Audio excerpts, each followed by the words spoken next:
outtake. Well, take. And senior political analyst Britt Hume, who's here on the fallout. But first, we go to Trace Gallagher, who's live at our breaking news desk. Hey, Trace.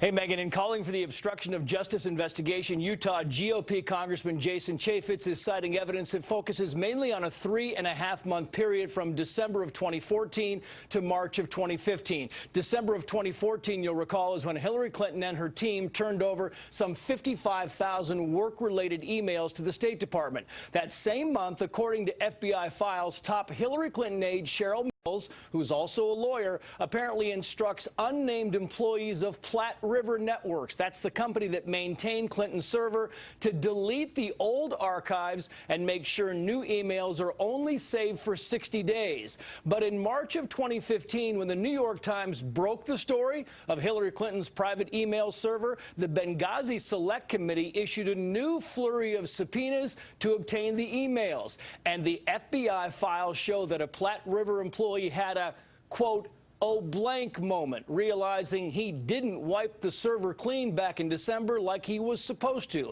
Days later, Hillary Clinton's aides and lawyers have a conference call with Platte River employees, and House Republicans say despite the emails being under subpoena, a new round of deleting begins, including the use of a computer shredding program. In a letter to the U.S. Attorney for D.C., Chaffetz writes, quoting, the department should investigate and determine whether Secretary Clinton or her employees and contractors violated statutes that prohibit destruction of records and concealment or cover-up of evidence material to a congressional investigation. Here's more of Hillary Clinton trying to knock this thing down. Watch.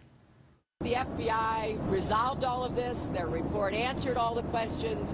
The findings included debunking his latest conspiracy theories. Congressman Chaffetz is also calling on the FBI to release public testimony of Clinton aides and employees of Platte River. Megan.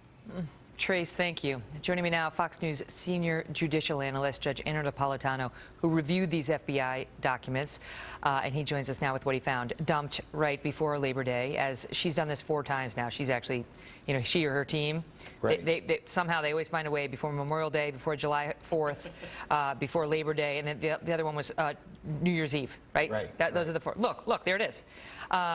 Purely coincidental. But what may have happened here is important. You don't get a subpoena and then start destroying documents. Well, that's not okay. Okay, so that is what happened here. Congressman Chaffetz is correct in his timeline. The subpoena was issued and then the documents were destroyed. Congressman Gowdy is correct. We're talking about 2 different committees. Congressman Chaffetz runs the House Oversight Committee, Congressman Gowdy the House Benghazi Committee. Both put on notice Secretary Clinton. In fact, Congressman Gowdy's committee put Secretary Clinton on notice while she was still Secretary of State. Because they were like, wait a minute, you have your own private server?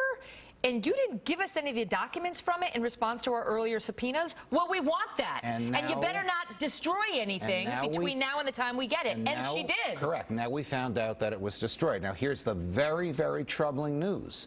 We learned this on Friday. We learned this from the FBI. The FBI knew that servers were wiped clean, that BlackBerries were smashed and destroyed, and that a laptop was lost in the U.S. mail. The FBI ought to have pursued Mrs. Clinton and the people around her for obstruction of justice, and it did not do so. That is exceptionally distressing. The case against her for failure to secure state secrets is overwhelming. Now the case against somebody, we don't know who, for obstruction of justice is overwhelming, and Megan, the FBI has done nothing. Someone, somewhere, it must be the White House, has restrained the FBI from doing its job. You look at the evidence right before this Platte River Networks. They were the ones who deleted her email archives pursuant to her order, is how it looks. This is the guy who had the oh blank moment. Right. He had been told to do it before. Right. He claims, oh, I forgot, and then I saw the subpoena, and suddenly I remembered I was supposed to delete everything, everything of interest. They're going to blame me. I better take a sledgehammer to a couple of BlackBerries. Right. So, but here's what happened before he did the deleting after the subpoena. He had a conference call with Secretary Clinton's attorneys just days before the deletions, created a work ticket on or about the day of the deletion, used BleachBit, a software program designed to prevent recovery of evidence, manual deletion of backups, and on it goes. And the question is, Was this intentional, and what were they hiding, if anything? How could it not have been intentional with the regular, consistent, systematic destruction of evidence? And I'm sorry to tell you, her lawyers may have been involved in this, which adds another entirely different level of culpability. What if they say none of this stuff was responsive, and therefore we didn't need to keep it? It was all yoga, blah, blah, blah. You know, like that was, who cares? We could delete that stuff. She swore under oath to a federal judge, and she swore under oath to 2 congressional committees. She returned all of her work-related emails. The FBI found 17,800 work-related emails that she failed to return. Not all of them were readable because some of them had been destroyed. You tell me that's not a prima facie case of obstruction of justice, and the FBI has done nothing about it.